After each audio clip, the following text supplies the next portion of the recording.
La Minute Santé vous est présentée par l'Alliance Kol Israel Chaverim, une action éducative d'excellence au service de tous. Une hernie hiatale, c'est quand la partie supérieure de l'estomac passe à travers le diaphragme par le hiatus œsophagien, qui est un trou au milieu du diaphragme par lequel passe l'œsophage avant d'arriver à l'estomac. C'est une affection très répandue qui touche plus d'une personne sur deux après 60 ans. Souvent de découvertes fortuites ou lors d'un examen comme une fibroscopie. Il existe deux types d'hernie hiatale. Une hernie hiatale par glissement, 85% des cas, et une hernie hiatale par roulement, qui est 15% des cas, qui est la remontée de la grosse tubérosité de l'estomac suite à une malformation ou un accident. L'obésité, la grossesse et la constipation chronique favorisent l'apparition de la hernie hiatale à cause de la pression engendrée sur l'abdomen.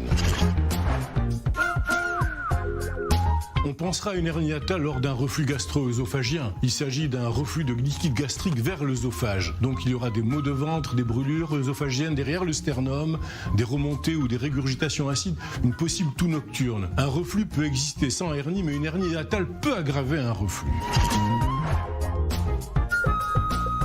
Le traitement, ce sont des médicaments comme les antiacides ou des inhibiteurs de la pompe à protons qui vont permettre de réduire l'acidité présente dans l'estomac. Une intervention chirurgicale sera très rarement envisagée, plus particulièrement pour les hernies hiatales très volumineuses. Les mesures diététiques sont très importantes. Il faut maigrir en cas d'obésité. 5 ou 6 repas par jour. Éviter les épices, les plats acides, les boissons gazeuses, le café, l'alcool et le tabac.